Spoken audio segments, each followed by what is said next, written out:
할렐루야. 어떤 사람이 탈무드 신학교에 입학하기 위하여 면접 시험을 치르게 되었습니다. 면접관의 질문은 이런 것이었습니다. 당신은 왜 이 학교에 들어오려 하십니까? 어떻게 대답한 사람들이 합격하였느냐? 좋은 랍비를 만나기 위해서. 이렇게 대답한 사람들이 합격하게 되었다는 겁니다. 여러분 왜 교회에 나오십니까? 친한 사람 만나기 위해 오십니까? 설교를 통하여 위로받기 위해 나오십니까? 마음의 평안을 얻기 위해서입니까? 교회에 나와서 기도하면은 일도 잘 풀릴 것 같고 복을 많이 받을 것 같아서 나오십니까? 물론 이런 것들 잘못되었다, 또 틀렸다, 그게 아닙니다. 이 자리에 나오신 분들도 이런 여러 가지 이유 가운데 한 가지, 이 교회에 나온 이유가 될 수 있을 것입니다. 틀린 것이 아닙니다. 그러나 우리는 이 교회에서 하나님을 만나고 구원자이신 예수님을 만나며 그의 영이신 성령님을 만나야 됩니다. 이것이 교회에 나오는 가장 중요한 이유인 것입니다. 우리가 교회를 아무리 오래 다녀도 예수님과의 만남이 이루어지지 않았다면 다 헛된 것입니다. 아무리 재미있어도 예수님과의 참된 만남이 이루어지지 않으면 교회를 헛되이 다닌 것입니다. 아무리 열심히 살았어도 하나님을 만나지 못한 인생이다, 헛산 것이 됩니다. 예수님과의 만남의 사건이 있을 때 비로소 그 인생 행복한 인생으로 변한 것입니다. 많은 사람들이 하나님을 만나고 그 인생이 새로워졌습니다. 하나님을 만나기 이전 아브라함의 인생 어떤 인생이었습니까? 그저 하루하루 편안히 먹기 위해 사는 무의미한 인생이었습니다. 그런 그가 하나님을 만나고 하나님의 약속을 붙잡게 되면서 믿음의 조상이 되었습니다. 모세가 하나님을 만나기 전에는 도망자, 그래서 처갓집에 얹혀서 무기력하게 살아가던 촌부에 불과했습니다. 그러나 그가 떨기나무 불꽃 속에서 말씀하시는 하나님을 만나고 나서 수백만 이스라엘을 해방시키는, 애굽에서 해방시키는 위대한 역사를 감당하였던 것입니다. 많은 사람들이 예수님을 만나서 새로운 인생을 살았습니다. 삭개오, 돈만 아는 세리장, 욕을 많이 얻어보며 부끄러운 인생을 살았지만 예수님을 만난 이후에는 은혜를 베푸는 사람, 인정받는 의인이 되었습니다. 사마리아 여인도 쾌락을 쫓아 살며 손가락질 받던 부끄러운 여인이었지만 예수님을 만나고 상처받은 심령이 치유받고 건강해져 참 행복을 주시는 예수님을 예수님을 사람들에게 전하는 사람이 되었습니다.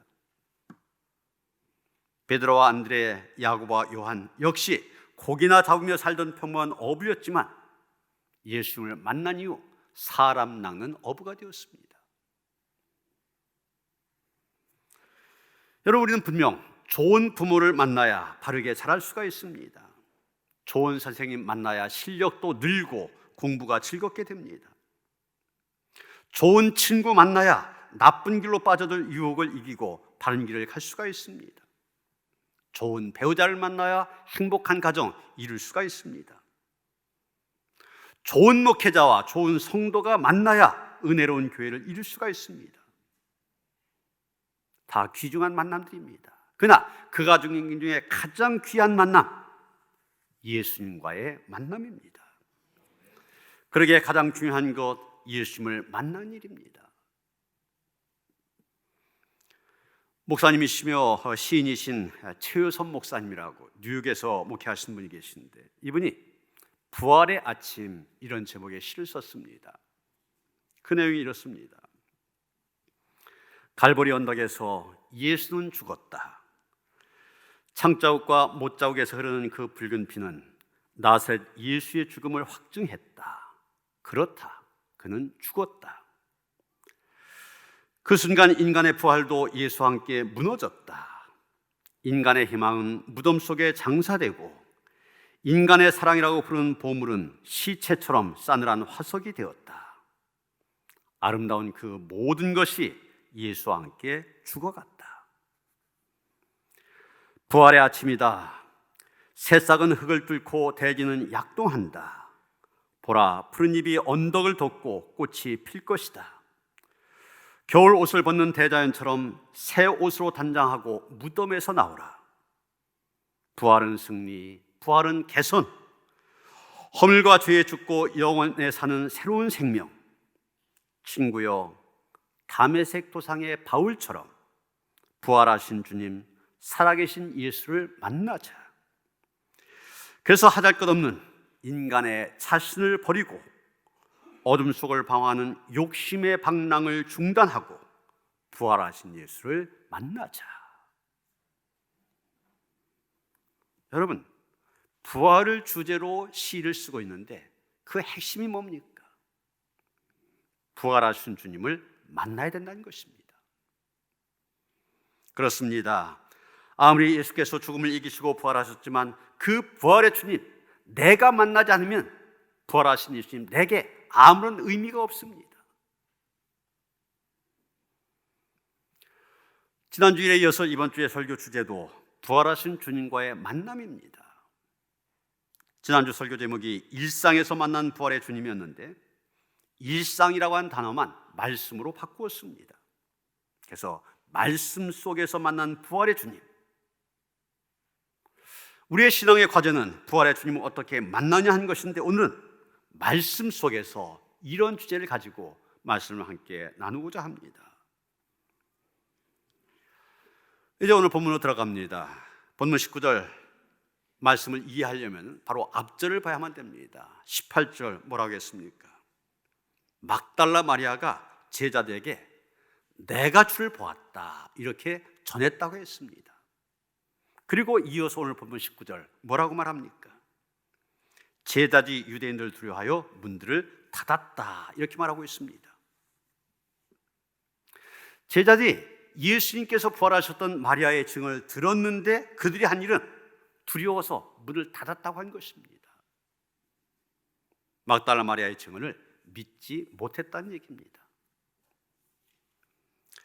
이번에는 부활하신 주님을 만났던 제자들이 마침 그 자리에 없어서 주님을 만나지 못하였던 도마에게 또 우리가 주를 보았노라 이렇게 했습니다. 그랬더니 도마 역시 그들을 믿지 않았다고 했습니다. 25절 보시면 내가 그의 손에 못자국을 보며 내 손가락을 그 못자국에 넣으며 내 손을 그 옆구리에 넣어보지 않고는 믿지 않겠노라 이렇게 말했습니다. 여러분 여기 18절에 마리아가 내가 주를 보았다 한 말이나 또 제자들이 25절에서 우리가 주를 보았노라 한 말 원어를 보면은 똑같은 표현입니다. 같은 표현을 쓰고 있습니다. 그리고 그 말을 들은 제자들이나 도마의 반응도 똑같았습니다.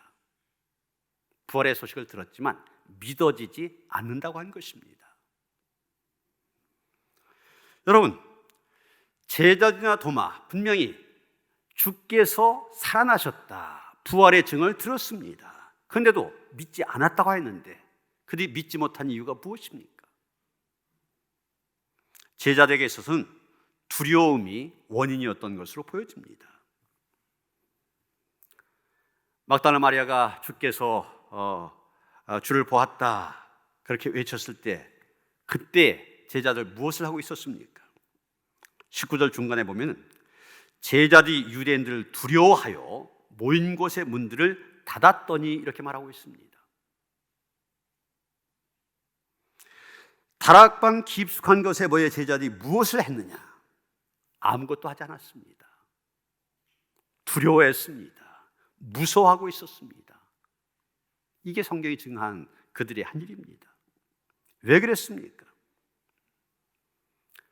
예수님을 십자가에 못 박아 죽인 유대인들이 이제 로마 정부와 함께 예수님의 제자들까지 잡아들 거다 이런 소문이 지금 파다하게 퍼져 있었기 때문입니다. 특히 19절에 보면 문들을 닫았다 문들 이렇게 복수로 표현하고 있는 것을 보게 됩니다. 이것은 문이 하나가 아니라 여러 개의 문들, 그 문이 어떤 문이었든지 이중 삼중 겹겹이 문을 걸어 잠궜다는 그런 얘기입니다. 문이란 문들은 다 닫아서 걸어 잠그고 지금 제자들 벌벌 떨고 있는 겁니다.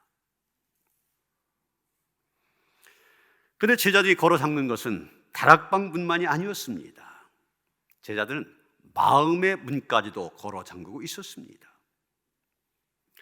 마음의 세빗장을 걸어 잠그고 앉아 있으니 어떻게 부활의 예수님 만날 수 있겠습니까? 3년 동안 예수님 데리고 다니시면서 수없이 그들에게 가르치신 말씀들이 있습니다. 그 가운데는 인자가 죄인의 손에 팔려 십자가에 못 박혀 죽은 다음 사흘 만에 다시 살아나실 것이다, 누누이 말씀하셨습니다. 그런데 지금 막상 이런 상황이 되니까 그 말씀을 기억한 제자 한 사람도 없는 것입니다. 그래서 제자들 오직 두려움에 떨고 있었습니다. 불안해하면서 어쩔 줄 몰라 했습니다. 두려움에 떨고 있는 제자들, 불안에 신음하는 제자들, 공포에 시달리는 제자들, 그러기에 그들 향하여 예수님 19절 21절 보시면 반복해서 뭐라고 하셨습니까? 너에게 평강이 있을지어다. 두려웠던 그들에게 필요한 것이 평강입니다. 그래서 계속해서 평강이 있을지어다 말씀하신 것입니다. 제자들에게 있어서 두려움이라고 한 것이 부활에 대한 증언을 믿지 못하게 했다면, 도마로 하여금 믿지 못하게 한 것은 그의 의심이었습니다. 삼는 도마를 부를 때 꼭 의심 많은 도마 이렇게 부릅니다. 우리 찬송가 135장 어저께나 오늘이나 이 찬송 3절 가사를 보면 허물 많은 베드로를 용서하시고 의심 많은 도마에게 확신 주시고 이런 구절이 나옵니다. 사람들은 자연스럽게 도마를 의심장이로, 회의주의자로 말해왔습니다. 그런 사례를 보여주는 요한복음 14장 이런 말씀이 있습니다. 예수님이 제자들 위하여 처소를 예배하러 가신다 말씀하시면서 내가 어디로 가는지 그 길을 너희가 아느니라 이렇게 말씀하셨습니다. 그때 도마가 나서서 대답을 하는데 그 대답이 회의적인 대답입니다. 부정적인 대답입니다. 도마가 이르되 주여 주께서 어디로 가시는지 우리가 알지 못하거늘 그 길을 어찌 알겠사옵나이까. 지금 예수님한테 직접 설교를 들었습니다. 들었으면서도 믿지 못하겠다고 거부하고 있는 것입니다. 이 사람의 머리로 이해되어지지 않는 그런 말씀 도저히 받아들일 수 없다. 예수님의 말씀인데도 거부하고 있는 겁니다. 이런 도마, 누구보다도 강한 현실주의자였습니다. 그는 눈에 보이는 것, 아니 눈에 보인다 하더라도 손으로 만져 확인할 수 있는 것, 그게 아니면 믿으려고 하지 않았습니다. 그래서 그에게 붙여진 별명이 의심 많은 도마, 명예롭지 못한 그런 별명을 얻게 되었고, 이런 그의 기질이 부활의 주님을 받아들이는 데 큰 장애가 되어졌던 것입니다. 이런 사람들 가운데 보면은 태어날 때부터 의심 많은 사람이 있습니다. 음식을 먹으면서도 혹시 여기에 독약이 들어있으면 어떡하나 의심한 사람이 있습니다. 든든한 다리를 건너가면서도 이 다리가 무너지면 어떡하나 걱정하는 사람이 있습니다. 도마가 바로 그런 종류의 사람이었습니다. 회의적인 사람이었었고 부정적인 사람이었고 비관적인 사람이었습니다. 이런 의심을 가졌던 도마이기 때문에 본문 25절에 보면 아주 강력하게 불신앙의 고백을 하고 있는 것으로 보게 됩니다. 나는 믿지 아니하겠노라. 참으로 외람된 고백입니다. 참으로 건방지고 무례하고 불경스러운 고백입니다. 그런데 그런 도마에게, 의심한 도마에게 예수님이 나타나셨습니다. 그리고 말씀하십니다. 27절입니다. 내 손가락을 이리 내밀어 내 손을 보고 내 손을 내밀어 내 옆구리에 넣어보라.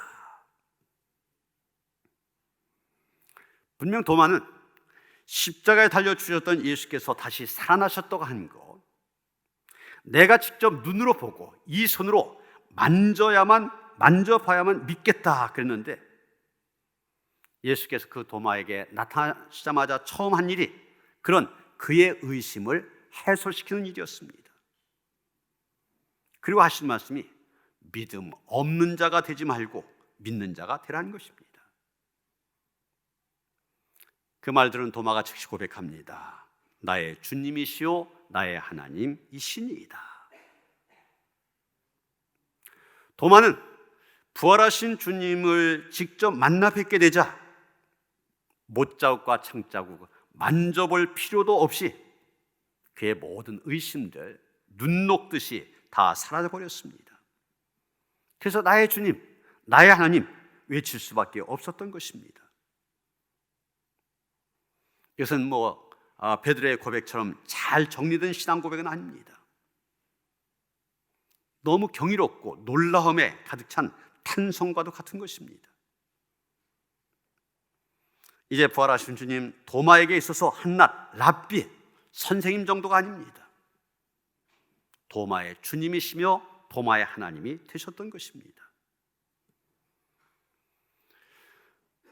이제 나의 주 나의 하나님이라는 도마의 신앙 고백을 들으신 예수님께서 말씀하십니다. 너는 나를 본고로 믿느냐? 보지 못하고 믿는 자들은 복되도다. 여러분, 예수님의 이 말씀에 보면은 본다, 믿는다 두 개의 동사가 나오고 있습니다. 근데 이 동사 문법적으로 시제를 보면 완료 시제입니다. 이게 무슨 얘기냐면은 옛날에 어떤 일을 했습니다. 근데 그 한 일이 지금까지 계속해서 이어지고 있다고 하는 것입니다.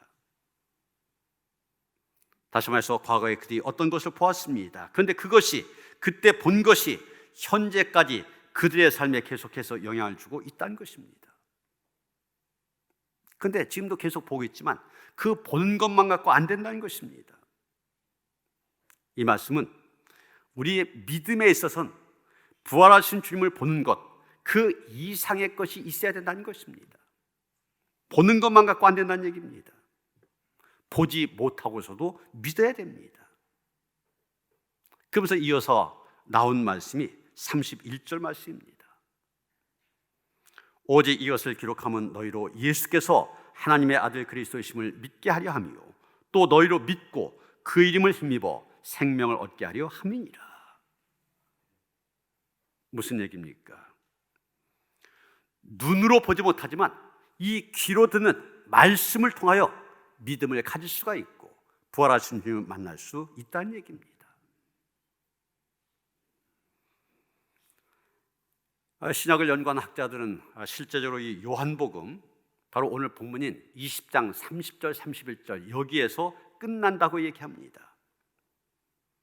이어진 21장, 우리가 잘 아는 디베라 바닷가에서 부활하신 예수님께서 제자를 만나신 그런 얘기가 나오는데, 이것은 이 요한복음의 부록이나 후기, 그래서 나중에 첨가된 것으로 그렇게 보고 있습니다. 그다음 오늘 본문 30절 31절 말씀, 바로 요한복음 전체 결론이라 이렇게 말할 수 있을 것입니다. 이 결론 부분에서 요한복음이 기록된 목적 뭐라고 말합니까? 오직 이것을 기록하면 너희로 예수께서 하나님의 아들 그리스도이심을 믿게 하려 함이야. 그렇습니다. 이게 바로 요한복음을 기록한 목적입니다.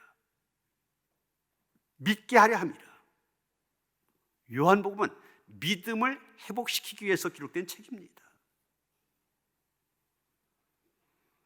이 믿는다고 한 말, 헬라어 원어로 피스투오 이런 말인데, 이 말이 마태복음엔 11번, 마가복음엔 10번, 누가복음 7번 나오는데 요한복음엔 얼마나 나오냐? 89번이나 나오고 있습니다. 대표적인 말씀들, 요한복음 1장 12절 보면 영접한 자, 곧 그 이름을 믿는 자들에게는 하나님의 자녀가 되는 권세를 주셨으니, 2장 23절 많은 사람이 그의 행하신 표적을 보고 그의 이름을 믿었으니 3장 16절 그를 믿는 자마다 멸망하지 않고 영생을 얻게 하려 하심이라, 이런 말씀드립니다. 여러분, 요한복음 1장 1절 어떻게 시작합니까? 태초에 말씀이 계시니라, 이 말씀을 시작합니다. 그리고 마지막 이 20장 31절 어떻게 끝납니까? 요한복음의 기록, 다시 말해서 귀로 듣는 말씀, 이것을 통하여 믿음을 가질 수 있고 부활의 주님을 만날 수 있음을 얘기하고 있는 것입니다. 부활하신 주님을 직접 목격하고 위대한 신앙 고백을 한 도마, 인도에까지 가서 복음을 전하다가 순교했다고 전해지고 있습니다. 인도의 서남 해안 케랄라주에 가면 기독교를 도마교 이렇게 부른다고 합니다. 도마가 와서 전해주었기 때문입니다. 그런데 유세비어스라는 유명한 역사학자의 기록에 의하면 도마는 이 부활하신 주님을 만난 사건이 있은 다음에 양심의 가책이 되어서 내가 왜 주님에 대해서 그런 의심을 가졌는가, 부끄럽다. 그렇다면 나는 주님의 말씀을 가장 잘 지키는 제자가 되자. 땅끝까지 이르러 내 증인이 되라고 하셨으니 나는 우리 11명의 제자 가운데 가장 땅끝을 찾아가자. 그래서 인도까지 가서 복음을 전하다가 순교까지 했다고 하는 것입니다. 부활하신 주님을 만난 이후 그동안 들었던 예수님의 말씀, 이제 도마에게 살아있는 말씀이 되었습니다. 그래서 그 말씀에 순종하자. 그래서 인도까지 갔다고 하는 것이죠. 한때는 의심 많은 도마 이렇게 불리워질 정도로 의심 많은 제자로 제자의 반열에 끼기에도 부끄러운 그런 사람이었지만 그가 부활의 주님을 만난 이후 예수님의 제자로서의 삶을 충성되이 살다간 그런 인물이 되어진 것입니다. 여러분, 현대의 도마와 같은 사람으로 한동대 초대 총장을 지냈던, 지금은 고인이 되셨습니다만, 김영길 박사를 들 수 있을 것입니다. 이분이 서울공대 금속학과를 졸업한 후 미국 뉴욕에 있는 RPI 공과대학에서 박사학위를 받고 거기서 이제 살 때입니다. 결혼 정년기가 되었는데 아직 상대를 만나지 못했는데 한국에서 좋은 교수가 있으니까 한번 와서 만나봐라. 그래서 선을 보게 됩니다. 마음에 들어요. 그런데 여자가 조건을 내세우는 겁니다. 당신이 나와 결혼하려면 예수 믿어야 된다. 그래서 이분이 사람이 마음이 드니까 그래, 교회에 나가겠다 약속하고서 결혼했습니다. 그래서 미국에 가서 함께 살면서 미국 교회 예배에 참석하는데, 교회에 나가서 예배는 참석하지만 믿음이 들어가지 않습니다. 최고의 과학자잖아요. 머리로 따지는 사람. 잘 들어오지 않습니다. 아내가 영어를 잘 못하니까 그냥 설교 들어가면서 통역해주는 그런 수준입니다. 그런 가운데 내가 한번 좀 제대로 믿어보자 결심을 하게 됩니다. 제대로 믿어보려면 믿음이 생겨야 되는데, 그러면 성경을 읽어보자. 요한복음을 읽어가는데 요한복음 2장에 가서 딱 걸립니다. 요한복음 2장에 가나의 혼잔집에서 물로 포도주를 만든 사건이 나오지 않습니까? 이 사람 과학자입니다. 과학자의 머리로 볼 때는 말도 안 되는 얘기입니다. 물이라고 하는 것은 H2O고 포도주는 C3C 뭐 이런 식으로 나갑니다. 아무리 이렇게 저렇게 해도 H2O가 포도주가 될 수는 없습니다. 그래서 성경 잘 읽어 나가다가 거기에서 성경을 덮고 맙니다. 성경 얘기 말도 안 되는 얘기다. 얼마 있다 그래도 읽던 거 계속 읽어보자. 계속 요한복음 읽어 나갑니다. 근데 6장에 가서 또 걸려요. 요한복음 6장에 오병이어 기적 사건이 나오지 않습니까? 이것도 과학자의 입장에서는 말도 안 되는 얘기. 이 과학의 정설 가운데 질량 보존의 법칙이 있습니다. 이만큼의 질량은 나누어줘도 똑같아야 된다는 얘기죠. 그런데 물고기 2마리와 보리떡 5개를 가지고 5,000명이 넘는 사람을 먹였다? 이건 과학적으로 말도 안 되는 얘기입니다. 그래서 또 중단합니다. 도마처럼 자기가 갖고 있는 과학적인 지식을 근거로 해서 의심만 계속했던 거예요. 그런 그가 미 항공우주국 나사라고 하는 곳에 들어가게 됩니다. 여러분, 항공우주국은 세계 최고의 과학자들이 모이는 곳입니다. 그런데 거기 가서 보니까 매주 화요일마다 신우의 모임이 있습니다. 점심시간 30분 동안 기독교인 과학자들이 모여서 찬양하고 기도하며 성경을 공부합니다. 그런데 그들을 보니까 얼굴에 기쁨과 평화가 있습니다. 이 김영길 박사, 내가 알지 못한 무언가가 분명히 저 속엔 있는 것 같다. 그래서 그 성경 공부 모임에, 신우의 모임에 함께 참여하게 됩니다. 그래서 성경을 공부한 가운데 그동안 의심했던 모든 것들이 하나하나 믿어지기 시작합니다. 말씀을 통하여 믿음을 갖게 된 것입니다. 부활의 주님을 만나게 된 것입니다. 그는 한국에 돌아와서 창조과학회, 일반 과학자들은 진화론을 주장하잖아요. 그게 아니라 하나님께서 천지를 만드셨다, 이것을 주장하는 창조과학회 회장으로 활동까지 하였습니다. 도마와 같은 또 한 사람을 소개합니다. 미국 남북전쟁 당시 유명한 장군이었고 문학적인 천재였던 루 윌리스라고 하는 사람입니다.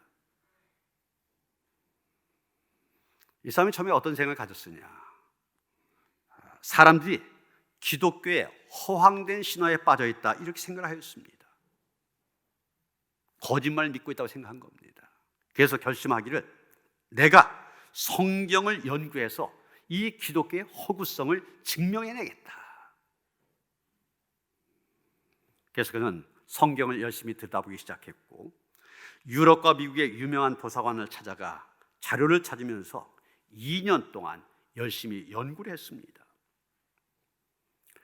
많은 자료를 수집하고 깊이 연구하여 이제 예수님에 대한 얘기가 거짓말이다, 이것을 주장하는 책을 쓰기 시작합니다. 그래서 제1장을 마치고 제2장의 첫 페이지를 쓰다가 도저히 부인할 수 없는 진리 앞에 무릎을 꿇고 맙니다. 자기가 성경이나 여러 가지 자료를 갖고 아무리 연구해봐도 성경이 확실한 사실이며 허구가 아니라고 하는 것, 하나님은 확실히 살아계시고 예수님은 그냥 사람이 아니라 하나님의 아들이시라고 하는 것, 이것을 확실히 알게 됩니다. 그때 이 사람은 도마처럼 나의 주, 나의 하나님, 무릎을 꿇고 크게 울부짖었습니다. 예수 그리스도가 하나님의 아들이심을 그는 더 이상 부인할 수 없었던 것입니다. 자기가 거짓이라고 폭로하려고 했던 그분이 자기를 사로잡았습니다. 이 사건이 있은 후 그는 그리스도의 신성을 증거하기 위하여 배너라고 하는 유명한 책을 쓰게 됩니다. 이 소설, 그때까지 쓰여졌던 예수 그리스도에 대한 소설 가운데 가장 위대한 소설로 인정을 받고 있습니다. 그리고 이 배너를 원작으로 만들어진 영화, 지금까지 최고의 명화로 손꼽히고 있습니다. 윌리스가 주님의 손 만져본 것이 아닙니다.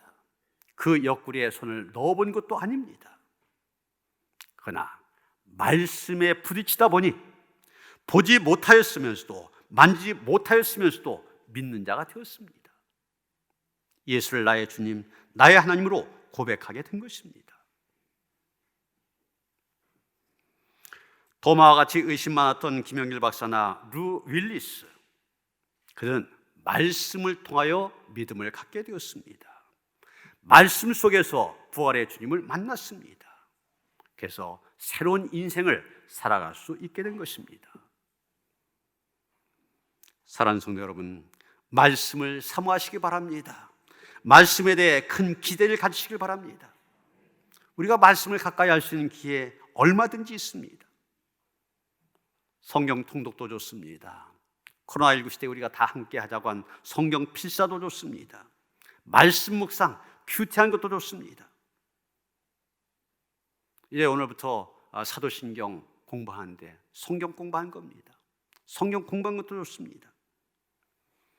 하나님께서 우리에게 주신 여러 이 은총의 통로를 통하여 더욱 말씀을 가까이 하여 그 말씀을 통하여 부활의 주님을 만나고 변화된 삶으로 하나님을 높이는 성도를 되어주시기를 주님의 이름으로 축원합니다. 예수님 부활하신 두 번째 주일, 우리도 부활의 주님 만나기를 원합니다. 우리의 일상의 삶에서뿐만이 아니라 말씀 속에서 주님을 만나기를 원합니다. 더욱 말씀을 사모하게 하여 주시옵소서. 그 말씀을 통하여 우리에게 다가오시는 주님 만날 수 있게 하시고 그분으로 인하여서 우리의 삶이 새로워지게 하여 주시옵소서. 부활의 주님을 높이며 증거하며 살아가는 복된 성도들 되게 하시옵소서. 예수 그리스도 이름 받들어 기도하여 싸움나이다. 아멘.